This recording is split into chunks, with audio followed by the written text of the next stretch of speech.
5 కింద పాటుగా తెలంగాణ డిపాజిటర్ రక్షణ చట్టం TSPDFEA ఈ సెక్షన్ ప్రకారంగా సెక్షన్ 5 కింద కేసు నమోదు చేశారు. అధిక వడ్డీ ఆశ చూపి మోసం చేశారు అని రమావత్ ఈశ్వర్ ఫిర్యాదు చేశారు.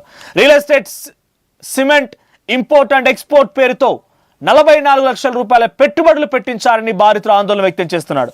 సో 37 లక్షలు అప్పు తెచ్చి మరి పెట్టుబడి పెట్టానని బాధితుడు ఈ కంప్లైంట్లో రాసి ఉంచాడు. ఇక కొంతకాలం వడ్డీ ఇచ్చి తర్వాత ముఖం చాటేశారని చెప్పి బాధితుడు అంటూ ఉన్నాడు. ఇక గోకుల్ నందా ఇన్ఫ్రా చైర్మన్ రమావత్ మధుతో పాటుగా 16 మంది పైన కేసు నమోదైంది. సింగర్ మంగ్లీ, ఆమె సోదరుడు ఇంద్రావతి చౌహాన్ పైన కూడా కేసు నమోదు చేశారు. పెట్టుబడులు పెట్టాలని మంగ్లీ తమ ఇంటికొచ్చి ప్రోత్సహించింది అని రమావత్ ఈశ్వర్ ఆ కంప్లైంట్ రాసుకొచ్చాడు. ఇకపోతే ఎస్టీ కమ్యూనిటీ పేరును ఉపయోగించుకొని మోసం చేసింది అని కూడా రమావత్ మధు ఈ కంప్లైంట్ లో మెన్షన్ చేశారు. రమావత్ ఈశ్వర్ ఈ కంప్లైంట్ లో మెన్షన్ చేశారు. సో ప్రస్తుతానికి ఎకనామిక్ అఫెన్సెస్ వింగ్ పోలీసులు రమావత్ ఈశ్వర్ ఇచ్చినటువంటి ఫిర్యాదు ఆధారితంగా కంప్లైంట్ నమోదు చేశారు. నా చేతిలో ఆ కంప్లైంట్ కాపీ ఉంది. సో రమావత్ ఈశ్వర్ కంప్లైంట్ నమోదు చేసింది April 8, 2026 రోజున. అది ఎక్కడ కంప్లైంట్ మొదటిసారిగా ఆయన ఇచ్చిన ఫిర్యాదు ఆధారితంగా మొదట కంప్లైంట్ నమోదైంది. సో మొదట ఒక పోలీస్ స్టేషన్ నమోదైంది, ఆ తర్వాత ఎకనామిక్ అఫెన్సెస్ వింగ్కి ట్రాన్స్ఫర్ చేశారు పోలీసులు.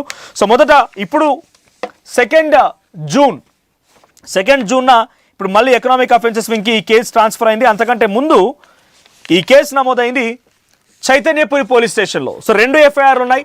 సో నా చేతిలో ఉన్నటువంటి మొదటి ఎఫ్ఐఆర్ ఇది చైతన్యపురి పోలీస్ స్టేషన్ పరిధిలో నమోదైనటువంటి ఫిర్యాదు. సో ఆ తర్వాత అక్కడ section 318(4), 316(2), 316(5) BNS and TSPDFEA section ప్రకారంగా 5 ప్రకారంగా కేసు నమోదు చేశారు రమావత్ ఈశ్వర్ ఆధారితంగా. సో అప్పుడు నమోదైనటువంటి కేసులో A1గా ఉన్నారు రమావత్ మధు అండ్ అదర్స్.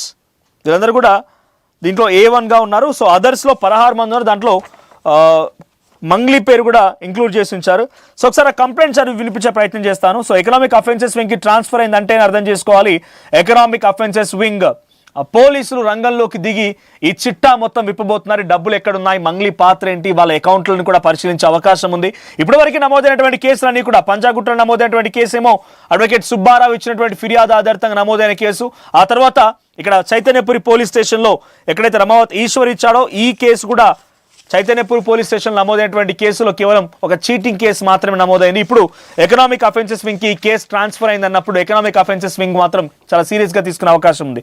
ఒకసారి మీకు ఆ కంప్లైంట్ వినిపించే ప్రయత్నం చేస్తాను. So Gokul Nandan infra India private limited, ఇది నా కంప్లైంట్ కాపీ.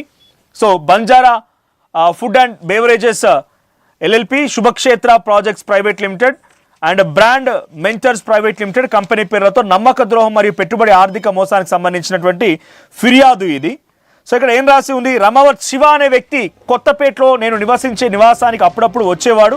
అతడు Gokul Nandan infra India private limited company ఏజెంట్గా పనిచేస్తున్నాడని ఆ కంపెనీ స్కీమ్ల గురించి వివరించాడు. ఆ తర్వాత నెలకి ₹1,00,000 గాను 10 నుంచి 12% అధిక వడ్డీ ఇస్తామని ఆయన చెప్పుకొచ్చాడు. అతను నన్ను కంపెనీ చైర్మన్ రమావత్ మధుతో పరిచయం చేశాడు. ఇలా పలుమార్లు మా పరిచయం కాస్త డబ్బులు పెట్టే వరకు దారితీసింది. అయితే ఒక 4 రోజుల పాటుగా చూడండి అని కూడా చెప్పారంట. సో ఒకరోజు రాథోడ్ ఇంద్రావతి చౌహాన్, సో రాథోడ్ సత్యవతి చౌహాన్ అండ్ ఇంద్రావతి చౌహాన్, ఎవరు ఇద్దరు, మంగ్లీ అండ్ మంగ్లీ సోదరు ఇద్దరు కూడా. సో అదేవిధంగా కంపెనీ టీం సభ్యులు మరి ఏజెంట్లను కూడా పరిచయం చేశాడు. అంతేకాకుండా ఇక్కడ సత్యవతి చౌహాన్ అంటే మంగ్లీ, ఇంద్రావతి అంటే మంగ్లీ సోదరి ఒకరోజు మా పక్క గ్రామమైనటువంటి పలుగు తండాకి వచ్చి నన్ను ఆ చుట్టుపక్కల గ్రామస్తులని మధు నిర్మాణం జరిపేటువంటి ఇంటి వద్దకు పిలిచి పైన తెలిపినటువంటి కంపెనీలో పెట్టుబడి పెడితే అధిక వడ్డీలు వస్తాయని ప్రోత్సహించారు. So this must be the first complaint that అక్కడ మంగ్లీయే ప్రోత్సహించింది పెట్టుబడి పెట్టమని. మధు ఇంటికి వచ్చిన రోజు మంగ్లీయే ప్రోత్సహించింది అనేది ఈశ్వర్ ఇచ్చిన కంప్లైంట్లో ఉంది. వారు కూడా తమ కంపెనీ భాగస్వాములుగా చెప్పుకున్నారంట. ఈ కంపెనీలో మేము కూడా పార్ట్నర్స్గా ఉన్నామని చెప్పారంట. మనమందరం షెడ్యూల్ ట్రైబ్ ఎస్టీ బంజారా బిడ్డలము. సో ఆ సామాజిక వర్గానికి చెందిన వారమని ఎవరిని మోసం చేయమని కులాన్ని అడ్డు పెట్టుకొని నమ్మకం కల్పించారు. భవిష్యత్తులో స్పా, పబ్ సెంటర్లు మరి ఇతర వ్యాపారాలను కూడా ప్రారంభిస్తామని, అందులో వచ్చేటువంటి లాభాలను కూడా అధిక వడ్డీ రూపంలో మీకు ఇస్తామని హామీ ఇచ్చారంట. సో ఇందులో భాగంగా 44 లక్షల రూపాయలని పెట్టుబడి పెట్టారు. అందులో 33 లక్షలు రమావత్ మధుకి, 11 లక్షల రూపాయలు GNI ఏజెంట్ రమావత్ శివాకి ఇచ్చాను. ఇది ఆ కంప్లైంట్.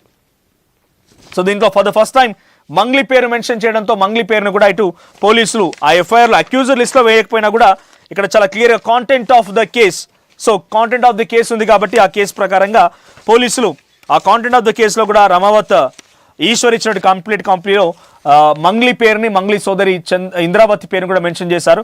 సో దీనికి సంబంధించి మరిన్ని అప్డేట్స్ ప్రతినిధి నిర్మలా అందిస్తారు. నిర్మలా, సిచ్యువేషన్ ఏంటి? మంగ్లీ కేసు ఇప్పుడు ఎకనామిక్ అఫెన్సెస్ వింగ్కి ట్రాన్స్ఫర్ అయింది. మొదటగా పంజాగుట్ట పోలీసులు నమోదు చేసినటువంటి ఆ కంప్లైంట్లో అడ్వకేట్ సుబ్బారావు ఇచ్చిన ఫిర్యాదు ఆధారితంగా ఈ కంప్లైంట్ నమోదైంది. అప్పుడు మంగ్లీని కూడా A4 or A5గా చేర్చారు. ఇప్పుడు ఎకనామిక్ అఫెన్సెస్ వింగ్కి రమావత్ ఈశ్వర్ ఇచ్చినటువంటి కేసు చైతన్యపురి పోలీస్ స్టేషన్ నమోదైనటువంటి కేసు ట్రాన్స్ఫర్ అయింది. ఎలా చూడాలి? ఇప్పుడు మంగ్లీపై ఎటువంటి యాక్షన్ ఉండబోతోంది ఈ కంప్లైంట్ ఆధారితంగా?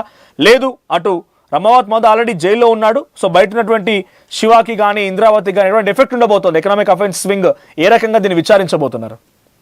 ఖచ్చితంగా మనోజ్, ఇప్పుడు మాత్రం ఎందుకంటే గతంలో జరిగిందాన్ని కూడా దృష్టిలోకి తీసుకుంటే మంగ్లీ పైన ఎటువంటి పక్కా ప్రూఫ్స్ సుబ్బారావు అందించలేకపోవడంతో కూడా రమావత్ మధుని రిమాండ్ కి తరలించడం కూడా జరిగింది. కానీ ఇప్పుడు మళ్ళీ రమావతి ఈశ్వర్ ఫిర్యాదు మేరకు కూడా ఖచ్చితంగా వీళ్ళు చర్యలు చేపట్టే అవకాశం అయితే ఉంది అని అంటున్నారు. ఎందుకంటే 44 లక్షల పెట్టుబడి పెట్టించి అధిక వడ్డీ ఇప్పిస్తానని మోసం చేయడము, అదే విధంగా గతంలో ఉన్నటువంటి ఆరోపణలు కావచ్చు, గతంలో చేసినటువంటి కేసుల నమోదు కావచ్చు, అవన్నీ కూడా దృష్టిలోకి తీసుకొని కూడా ఇప్పుడు గట్టిగానే చర్యలు తీసుకునే అవకాశం ఉంది. మొన్నటి వరకు ఇటు మంగ్లీ చూసుకున్నట్లయితే అసలు నాకు సంబంధమే లేదు అని మొదట్లో చెప్పింది. తర్వాత వీళ్ళు వచ్చారు, నన్ను అక్కడికి పిలిచారు, నేను వెళ్ళానే తప్ప నేను ఎవరిని కూడా ప్రోత్సహించలేదు, ఎవరిని బలవంతం పెట్టలేదు, ఎవరిని పెట్టుబడి పెట్టమని అడగలేదు, ఎవరి దగ్గర నేను డబ్బులు తీసుకోలేదని మాట మారుస్తూ కూడా తను మీడియా సమక్షంలో కూడా ఏడవడం చేయడం ఇలాంటివన్నీ కూడా చేయడం జరిగింది. అదే విధంగా తర్వాత నాకు సంబంధం లేదు, మధు వాళ్ళకే సంబంధము అని కూడా చెప్పడం జరిగింది.